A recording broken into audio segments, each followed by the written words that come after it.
Halo sahabat kreatif, dimanapun Anda berada, video kali ini kita akan membahas beberapa alat komunikasi yang digunakan oleh orang zaman dulu. Yang pertama ini dia, namanya adalah alat Doraemon. Cuman gambarnya aja Doraemon. Ini namanya adalah telepon kaleng. Biasanya telepon kaleng ini sering dipraktikkan di sekolah-sekolah ketika kita masih anak-anak. Biasanya jarak telepon kaleng ini di antara 5 meter sampai 10 meter. Untuk cara membuatnya, kalian bisa cari kaleng bekas apapun atau bekas rokok, tinggal kalian lubangi di sini. Kalian bisa membuat tali seperti ini dan menyambung ke kaleng satunya seperti ini. Nggak boleh putus ya kawan, kalau putus nanti kita tidak bisa bertelepon kaleng. Untuk caranya, kita tinggal buka kalengnya ini. Wah, ada biskuitnya teman-teman. Ini kita keluarkan dulu kawan-kawan, nanti kita makan. Oke, untuk caranya seperti ini kawan. Yang pertama ini kita buka. Ini kaleng yang satunya ini kalian lemparkan ke gedung satunya kepada teman kamu atau pacarmu.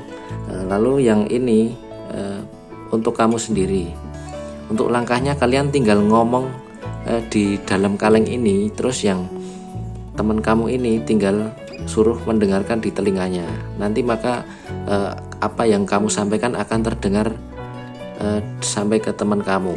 Ini bisa digunakan juga untuk ngeker kalau bolong ya teman. Ini karena tidak bolong jadi nggak bisa buat ngeker. Nah ini dia teman-teman. Untuk selanjutnya merpati pos. Nah biasanya teman-teman, orang zaman dahulu kala ketika mau mengirim surat bisa menggunakan ini, jasa merpati pos. Biasanya menggunakan merpati pos yang sudah terlatih.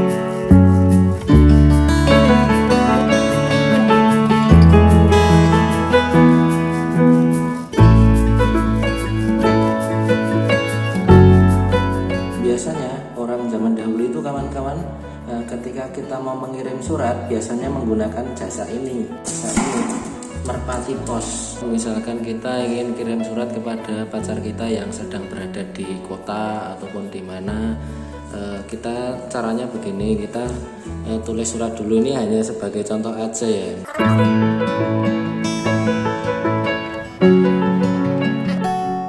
Nah ini sebagai contoh aja ya teman-teman.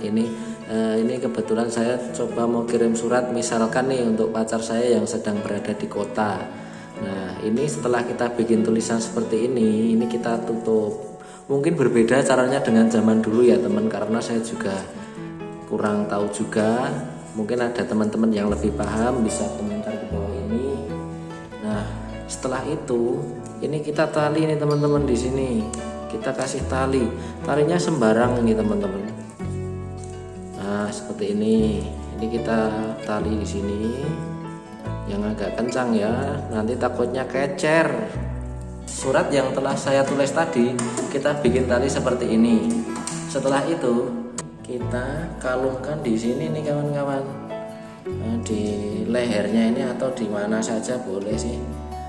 Biasanya di lehernya seperti ini. Ini sebagai contoh aja ya. Biasanya seperti ini nih kawan. Nah setelah itu kita lepas. Nah nanti merpatinya itu akan mengirim surat itu.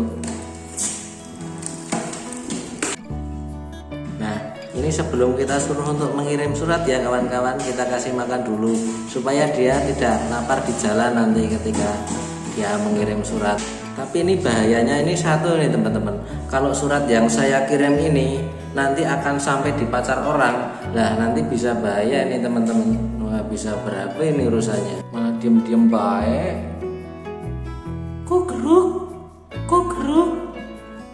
Yang ini kita beri nama Doraemon ya ini teman-teman. Terus yang ini satunya ini cocoknya diberi nama siapa, kalian bisa komen di bawah ini. Wah sudah bangun ya ini. Apakah sudah siap untuk mengirim surat? Siap?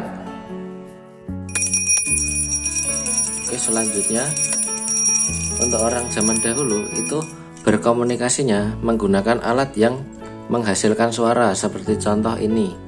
Ini adalah lonceng. Cara menggunakannya ini tinggal kita ginikan aja. Sekarang lonceng seperti ini dipasang di depan pintu. Ketika ada orang bertamu bisa menggerakkan lonceng ini, nah, seperti itu, supaya menandakan bahwa ada orang yang datang ke rumah. untuk di zaman sekarang juga digunakan untuk menjual pentol teman-teman, seperti ini. Wayai. Untuk selanjutnya ini dia kawan, ini namanya adalah daun lontar.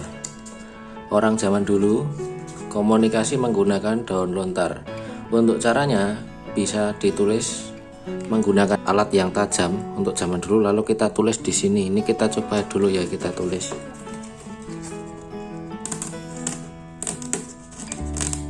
Ternyata susah kawan ini menulis di daun lontar ini. Ini mungkin harus diketrok ya. Ini susah menggunakan ini. Kita coba aja menggunakan pensil kawan.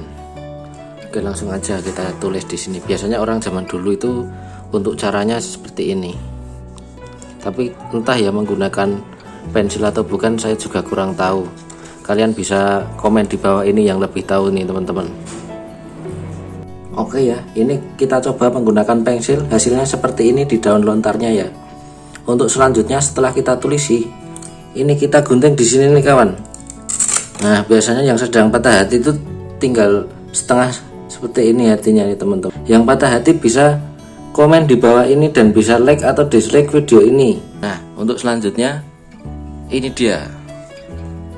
Nah, ini adalah namanya kentongan nih teman-teman. Orang zaman dahulu kala ketika melakukan komunikasi biasanya mereka menggunakan ini, kentongan ini.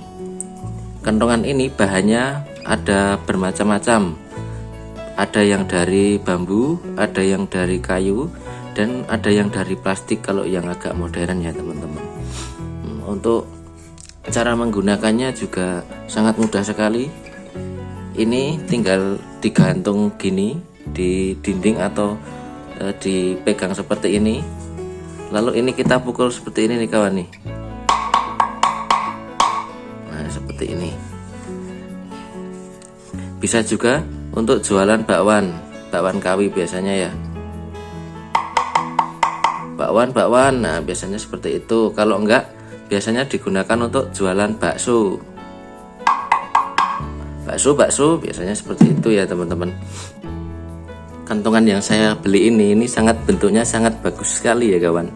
Kita lihat dari sini juga bentuknya sangat mantap ini teman-teman. Ini entah dari akar apa ya ini teman-teman nih.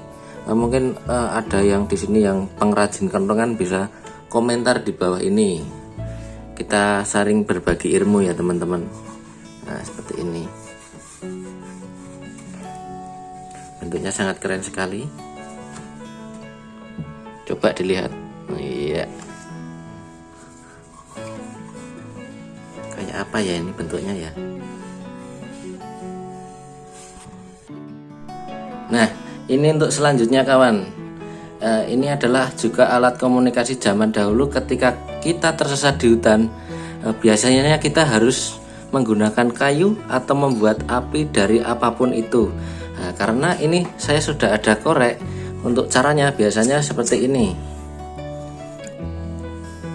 Kita bakar sampai menghasilkan asap.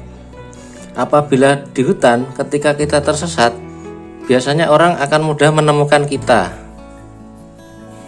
Apabila pacar kita hilang di hutan juga, maka nanti untuk menemukannya juga sangat mudah. Ataupun di tempat-tempat lain seperti ini. Nah, untuk caranya seperti ini kawan. Ini tinggal kita bakar seperti ini. Nah, seperti itu kawan. Usahakan asapnya itu sangat banyak ya, karena supaya orang itu dapat mencari dengan mudah. Seperti itu. Biasanya menggunakan kayu yang digosok-gosok itu untuk menghasilkan api ketika di hutan. Nah, karena ini saya sudah ada ini, kita gunakan yang ada aja. Biasanya seperti ini nih kawan.